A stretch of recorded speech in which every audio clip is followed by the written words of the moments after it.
नमस्कार दोस्तों। एक डकैत जिसकी चर्चा अब हर कोई कर रहा है। जी हाँ, मैं बात कर रहा हूँ रहमान डकैत की। कौन है रहमान डकैत, क्यों उसकी चर्चा इतनी इंपॉर्टेंट हो गई है? क्योंकि अभी एक लेटेस्ट मूवी आई है, कल हमने मूवी भी देखी धुरंधर, और मैंने खुद इसको एनालिसिस किया कि रहमान डकैत क्या वाकई इतना बड़ा डकैत कैसे बन गया और कैसे वो मारा गया। पूरी आपको कहानी सिलसिलेवार तरीके से बताता हूँ, लेकिन सबसे पहले कौन था रहमान डकैत, जिसको लेकर अब ये वायरल है, चर्चा का विषय बना है। आपको बता दूं, रहमान डकैत का असली नाम था अब्दुल रहमान बलोच। पाकिस्तान का कराची शहर, वहाँ पर एक शहर था, शहर के अंदर था लियारी, जहाँ पर इसने डकैती की। 70 से 80 मुकदमे इसके ऊपर दर्ज हुए, एक एक करके। सबसे पहला आपको बताता हूँ, 2013 साल का था सबसे पहले ये, जब इसने पहला, ये बताते हैं कि खून किया, और 2009 में इसका एनकाउंटर हुआ। लेकिन 13 साल की उम्र में ये कातिल कैसे बना और इसके बाद कैसे ये सबसे खतरनाक डॉन बना, ये पूरी आपको सिलसिलेवार तरीके से कहानी बताता हूँ। एक ऐसा गैंगस्टर जिसका नाम सुनकर पूरा लियारी कांप जाता था, जिसने 13 साल की उम्र में पहला कातिलाना हमला किया। 2009 में एक एनकाउंटर में उसकी कहानी खत्म हुई। अब कराची का लियारी शहर, जहां पर गरीबी, गैंग वॉर, ड्रग्स के केसेस में ये बताते हैं कि रहमान डकैत का जो बचपन था वो काफ़ी मुश्किल भरा था, और वो अपराध की दुनिया में 13 साल की उम्र में अपराध की दुनिया में आ गया था जब उसने पहली बार कातिलाना हमला किया। एक बार उसने अपनी माँ की भी हत्या कर दी, ये भी आरोप लगा उस पर, और 13 साल की उम्र में उसने पहली बार चाकू से हमला किया। यहीं से उसकी कहानी शुरू हुई।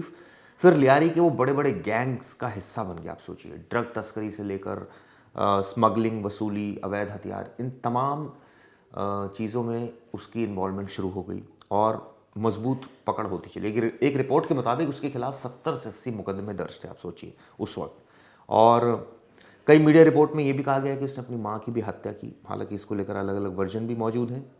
कई सालों तक वो गिरफ्तारी से भी बचता रहा। एक बार वो कस्टडी से भी फरार हुआ, और ये कहते हैं उसने पीपल्स अमन कमेटी जैसे मजबूत एक नेटवर्क भी खड़ा किया, जिसको कहते हैं बेनज़ीर भुट्टो की पार्टी भी उसको सपोर्ट करती। आपको बता दूं, दरअसल कराची में रहमान डकैत ने बम धमाके में एक बार बेनज़ीर भुट्टो की भी जान बचाई थी, और इसको लियारी के धुरंधरों को, भुट्टो परिवार ने कहा जाता है कि लियारी के धुरंधरों को धोखा दिया था और कराया था खात्मा।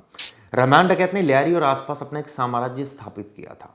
कराची के अंडरवर्ल्ड डॉन से राजनीतिक गलियारों तक का उसका सफ़र बहुत बड़ा रहा है। उसको बेनज़ीर भुट्टो का करीबी माना जाता था, पहले उनके पिता का करीबी माना जाता था, क्योंकि लियारी उनकी एक तरह से कहा जाए राजनीतिक भूमि थी, जहाँ से उन्होंने ये मुकाम हासिल किया। आपको बता दें, पाकिस्तान पीपल्स पार्टी की बड़ी नेता हैं बेनज़ीर भुट्टो थी, से भी उनकी पहचान थी। दावा किया जाता है कि साल 2007 में बम धमाके में बेनज़ीर को बचाने वाला, आप सोचिए, रहमान डकैती था, और ये बेनज़ीर भुट्टो की सुरक्षा भी करता था। एक तरह से पूरा एक रिंग क्रिएट कर रखा था इसने। 2007 में 9 साल के निर्वासन के बाद बेनज़ीर भुट्टो पाकिस्तान लौटी थी। 18 अक्टूबर को लाखों समर्थक कराची में उनके स्वागत में जुटे। वहाँ पर ये बताते हैं रैली हुई, 2 बम धमाके हो गए, और एक सफ़ेद रंग की कार से क्लिफ्टन स्थित अपने घर पहुंची थी। ये बताते हैं कि भुट्टो को धमाके से निकालने वाला जो शख्स था वो था रहमान डकैत। तब और करीब आ गया था 1980 में अब्दुल रहमान बलोच। लियारी में एक परिवार में जन्म होता है उसका, 13 साल की उम्र में अपराध करता है। 95 में रहमान ने अपनी माँ को ही मार डाला था। ये शक ये था कि वो मुखबरी कर रही थी पुलिस के लिए, इस तरह की जानकारी निकलकर सामने आ रही है। 1995 में अब्दुल रहमान बलूच यानी रहमान डकैत ने इतनी तेज़ी से क्राइम में कदम उठाया कि वो रहमान डकैत बन गया।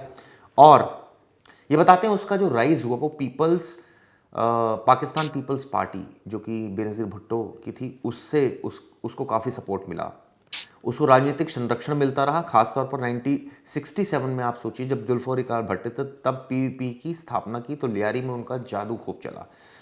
लियारी गढ़ था और वहीं से रहमान डकैत भी उनके साथ जुड़ गया। बेनज़ीर ने लियारी में 87 में अपनी शादी का रिसेप्शन दिया था, क्योंकि उसे उस क्षेत्र से बहुत लगाव था। 2008 में आपको बता दूं, राष्ट्रपति चुने जाने से पहले आसिफ जरदारी को अक्सर बंदूकधारी सुरक्षा गार्डों के गिरोह के साथ देखा जाता था। इसके बारे में कहा जाता है कि रहमान डकैत के लोग थे। ये भी बात सामने आई कि रहमान 2008 में पाकिस्तान के जो राष्ट्रपति चुने गए थे आसिफ जरदारी, उनको जो सिक्योरिटी उनकी करती थी वो रहमान के लोग थे। 9 अगस्त को वो दिन था जब 2009 जब उसको कराची के स्टील टाउन में पुलिस मुठभेड़ में मार गिराया था। यह कहा जा रहा है कि पीपी के शीर्ष नेताओं ने ही रहमान को मारने का आदेश दिया था, क्योंकि वो एक तरह से राजनीतिक ताकत बनता जा रहा था। तो ये एक मूवी आई जिसमें रहमान डकैत का रोल अक्षय खन्ना ने निभाया। काफ़ी अच्छी मूवी चल रही है, धुरंधर मूवी है। और इसमें जब हमने कल देखी तो दिखाया किस तरह से लियारी से उसको एक स्पेशल लगाव था। उसके ब्रदर, एक उसके छोटे भाई की मौत हो जाती है, उसके बाद वो जो अपने एंटी गैंग था उसको उसने ख़त्म किया। और उसके बाद धीरे धीरे वो कई सारे क्राइम की दुनिया में चला गया, कई सारे केसेस में उसका नाम सामने आया। एक बार वो जेल से भी फरार हुआ, इस तरह की जानकारी निकल कर आई। कस्टडी से भी भागा एक बार वो। और ये भी पता चला कि धीरे धीरे उसको राजनीतिक संरक्षण मिलना शुरू हो गया और उसके बाद वो एक पावरफुल डकैत बनकर सामने आया। लेकिन चौधरी असलम जो कि पुलिस के उच्च अधिकारी थे, उन्होंने उसका एनकाउंटर किया और उसके बाद उसकी मौत हो गई। तो ये थी रहमान डकैत की कहानी। उम्मीद करता हूँ आपको पसंद आई होगी। धन्यवाद।